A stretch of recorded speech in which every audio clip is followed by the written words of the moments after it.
Ultimate stores Saravana Selvaratnam, Chennai, Madurai and Tirunelveli. கோடை நேரத்தில் பெரும்பாலானோர் அத்தியாவசிய தேவைகளில் ஒன்றாக பயன்படுத்தக்கூடிய ஏசியை நீண்ட நேரம் பயன்படுத்துவதால் எந்தெந்த வகையான பாதிப்புகள் ஏற்படுகிறது என்பது குறித்து பேச அவசர சிகிச்சை மருத்துவர் சையது ஹாரிஸ் நம்மோடு இருக்கிறார். அவர்கிட்ட கேட்கலாம். இந்த ஏசி நீண்ட நேரம் இரவா இருந்தாலும் சரி, இல்ல பகல் வெயில் நேரங்களில் பயன்படுத்துவது எந்த வகையான பாதிப்பை ஏற்படுத்துது? ஓகே, இப்போ ஏசி வந்து நம்ம ப்ரொலாங்டு ஒரு டைமுக்கு யூஸ் பண்றோம் அப்படின்னா, ஏசி வந்து இந்த காற்றை மட்டும் வந்து கூல் பண்றது இல்லை, காத்துல இருக்கக்கூடிய இந்த ஹியூமிடிட்டின்னு சொல்லுவோம், அதாவது மாய்ஸ்சர், அந்த மாய்ஸ்சரையுமே பார்த்தீங்கன்னா அக்ரெசிவா வந்து குறைக்கும். ஸோ இது அக்ரெசிவா குறையும் போது நம்ம இந்த ட்ரை ஏருக்கு வந்து ஒரு ப்ரொலாங் பீரியட் எக்ஸ்போஸ் ஆகும்போது நமக்கு skin, respiratory, muscle soreness, headache இந்த மாதிரி சிம்டம்ஸ் வந்து நமக்கு நிறைய பார்க்குறோம். ஸோ நைட்டு வந்து தூங்கும் போது பார்த்தீங்கன்னா டயர்டாகி தூங்கியிருப்போம், காலையில் எந்திரிக்கும் போது ஸ்டில் அந்த ஃப்ரெஷ்னஸ் இல்லாமல் ஒரு மாதிரி tiredness, muscle soreness, neck stiffness, headache.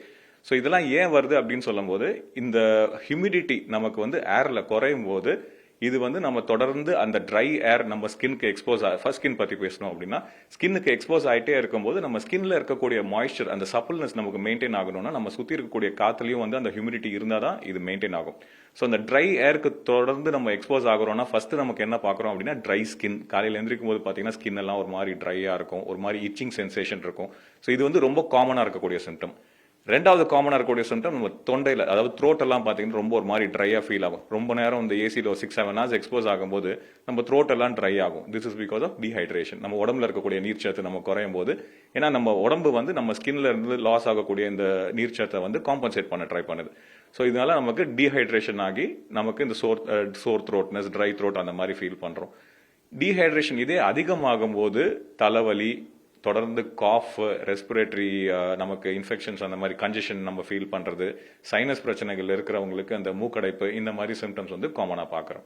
So தொடர்ந்து அந்த ட்ரை ஏர், சில் ஏர் நம்ம மேலே எக்ஸ்போஸ் ஆகும்போது இந்த மசில் சோர்னஸ், காலையில் எந்திரிக்கும் போது கழுத்தில் வலிக்கிறது, பாடி ரொம்ப டயர்டாக இருக்கிற மாதிரி ஃபீல் பண்ணுறது, இந்த மாதிரி சிம்டம்ஸ் எல்லாமே வந்துட்டு நிறைய காமனாக பார்த்துட்டு இருக்கோம். சார், இந்த பீக் ஹவர் சம்மர் சீசன்ல எந்த டைம்ல ஏசி யூஸ் பண்ணணும், எப்படி சார் ஏசி யூஸ் பண்ணணும்? ஓகே, ஸோ ஏசி வந்து நம்ம யூஸ் பண்ணுறது தப்பு இல்லை, பட் ஆனால் ஒரு ப்ரொலாங்டு பீரியட்க்கு எக்ஸ்போஸ் ஆகும்போது தான் நமக்கு இந்த மாதிரி பிரச்சனைகள் இருக்கு.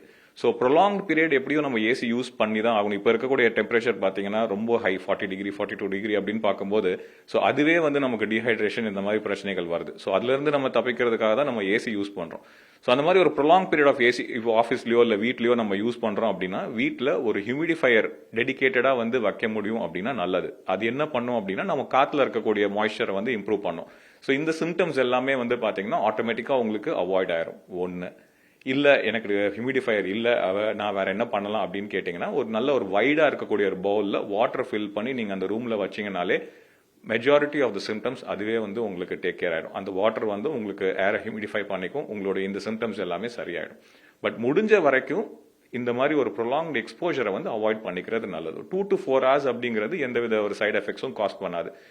7-8 மணி நேரத்துக்கு மேல நம்ம வந்து தொடர்ந்து ஏசியில வந்து அந்த சில்லுன்னு வென்டிலேஷன்ல வந்து நம்ம உட்காரும் போது தான் இந்த எல்லா சைட் எஃபெக்ட்ஸும் பிரச்சனைகளும் நம்ம காமனா பாக்குறோம். நைட்ல தூங்கும் போது நம்ம இந்த ஆட்டோமேட்டிக் ஸ்லீப்பர் மோட் நீங்க செட் பண்ணி வைக்கலாம். ஒரு 2-3 o'clock மேல பாத்தீங்கன்னா ஆட்டோமேட்டிக்கா நம்ம அந்த பாடி கூல் டவுன் ஆகும்போது ஒரு அப்படியே வந்து நம்ம ஸ்லீப்பிங் மோடுக்கு போயிடும். ஸோ அதுக்கு மேல வந்து நமக்கு அந்த சில்னஸ் வந்து தொடர்ந்து இருக்கணும்னு அவசியம் இல்லை. ஸோ டைமர் செட் பண்ணிட்டோம் அப்படின்னா அந்த 4 hours வந்து உங்களுக்கு ஒன்ஸ் அந்த டைமரே வந்து ஆஃப் ஆயிரும். ஸோ அந்த ப்ரொலாங்டு எக்ஸ்போஜருக்கான சைட் எஃபெக்ட்ஸ் இருக்காது. ஸோ எல்லாத்துக்கும் முன்னாடி நம்ம செட் பண்ணக்கூடிய டெம்பரேச்சர் காமனாக பார்த்தீங்கன்னா எல்லாம் 18-16 வந்து செட் பண்ணி வைக்கிறோம், இந்த சூடை வந்து நம்ம தப்பிக்கணும்னு.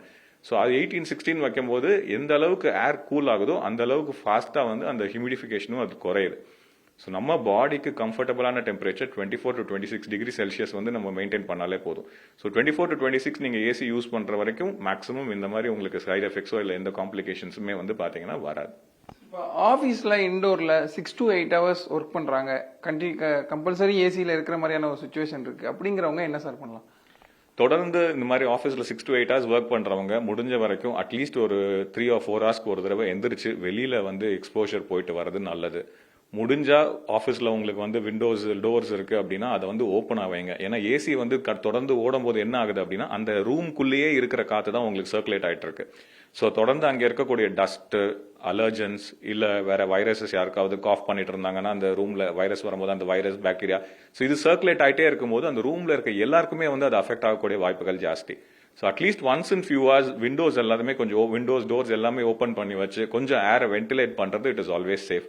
அப்படி ஒரு ஆப்ஷன் இல்லை அப்படின்னா அட்லீஸ்ட் ஏசிஸை வந்து நீங்கள் கொஞ்சம் நேரம் ஷட் டவுன் பண்ணிட்டு take a walk outside, get a fresh air, மறுபடியும் அதுக்கப்புறம் வந்து நீங்கள் கண்டினியூ பண்ணிக்கலாம். பட் டெஃபினட்டாக ஒரு ஹியூமிடிஃபையர் வந்துட்டு நீங்கள் வைக்கிறது வந்து it is always a better option.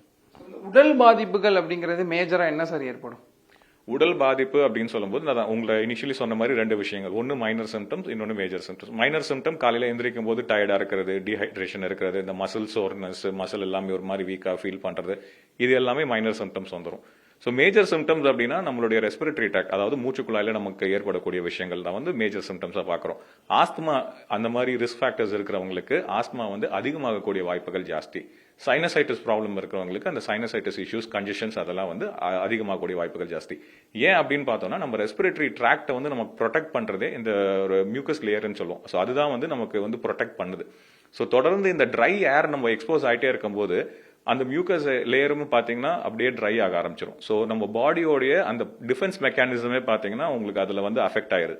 So இந்த மாதிரி இருக்கும்போது அந்த ட்ரை ரெஸ்பிரேட்டரி ட்ராக்ட், ஆஸ்துமா போன்ற பிரச்சனைகளை வந்து அதிகப்படுத்துது உங்களுக்கு. ஸோ அந்த மாதிரி ரிஸ்க் ஃபேக்டர்ஸ் டெஃபினட்டாக இருக்கு. ஏசி தொடர்பான உங்களுடைய முழுமையான தகவல்களுக்கு நன்றி சார். புதிய தலைமுறைக்காக ஒளிப்பதிவாளர் மதுவுடன் செய்தியாளர் Veerakumar. Ultimate store Saravana Selvaratnam, Chennai, Madurai and Tirunelveli.